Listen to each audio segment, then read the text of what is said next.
सामान्य अध्ययन ये कृषि डिपार्टमेंट में कोई एग्जाम था, उसके लिए अभियांत्रिकी के लिए कोई एग्जाम था, उसका ये पेपर है। आइए पहला प्रश्न देख लेते हैं सामान्य अध्ययन वाले पार्ट को। पहला सवाल है, देखते हैं, निम्नलिखित में से कौन संविधान सभा का संवैधानिक सलाहकार था? इसमें अच्छे से सवाल है। तो BN राव।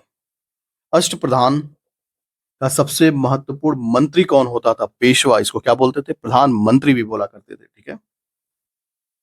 आलू के पौधे का कौन सा भाग, आलू पौधे का कौन सा भाग है? तो ये है तना।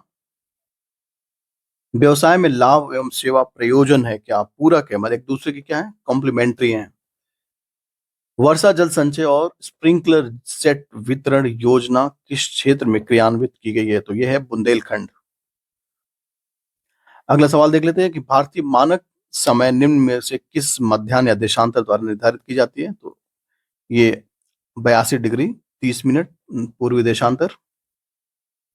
किसके चुने हुए भाषणों का एक किताब तैयार किया गया जिसका नाम है लोकतंत्र के स्वर, यानी को किसने प्रकाशित किया है? तो ये रामनाथ कोविंद ने।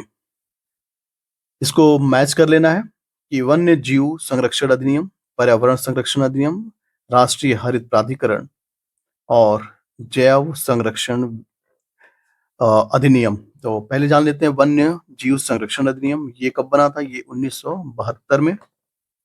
पर्यावरण संरक्षण अधिनियम 1986 में। राष्ट्रीय हरित अधिकरण ये बना था 2010 में, और जैव विविधता अधिनियम 2002 में। इसे मैच कर लेंगे, ऑप्शन बी हो जाएगा।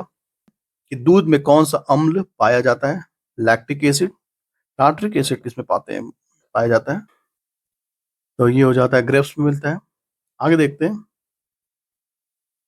अगला प्रश्न देख लेते हैं, निम्नलिखित में से कौन सा उत्तर प्रदेश का लोक नृत्य नहीं है?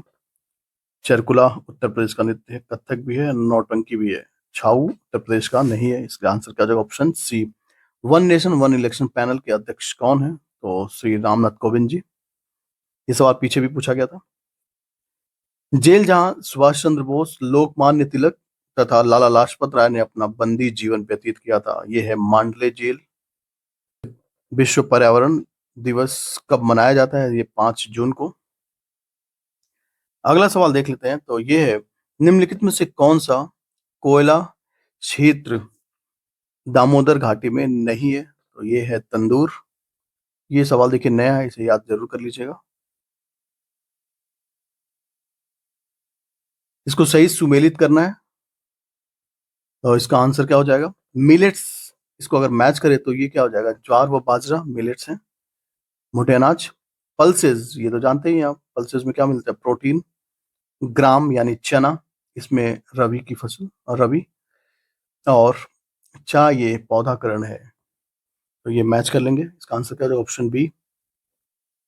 अगला प्रश्न है, निम्नलिखित युद्धों पर विचार करना है, इसको सीक्वेंस में लगाना। देखिए इसका आंसर आप याद कर लीजिएगा। ऑप्शन ए, पहले क्या हुआ था? तो अजात शत्रु का लिच्छवी के साथ संघर्ष, उसके बाद सातवाहनों का। देखिए मुझे एग्जैक्ट डेट नहीं याद है, इसलिए मैं आपको ऐसे बता देता हूँ। स्कंद गुप्त और हूण संघर्ष, ये है यशोधर्मन और मिहिरकुल। तो इसका आंसर क्या हो जाएगा? Option A. इसे बस याद कर लीजिएगा, या फिर आपको डेट पता होगा तो उसके हिसाब से आप देख लीजिएगा।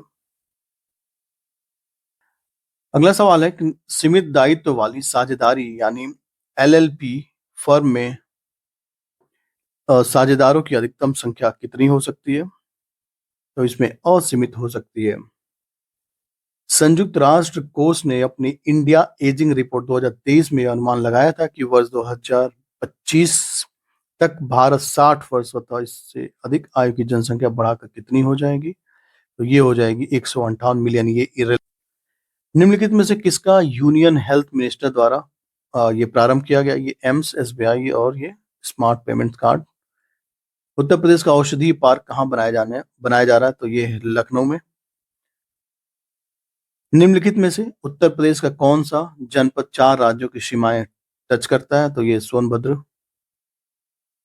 भारत सरकार द्वारा किस वर्ष पर्यावरण नियोजन एवं समन्वय की राष्ट्रीय समिति का गठन किया गया? ये है 1972।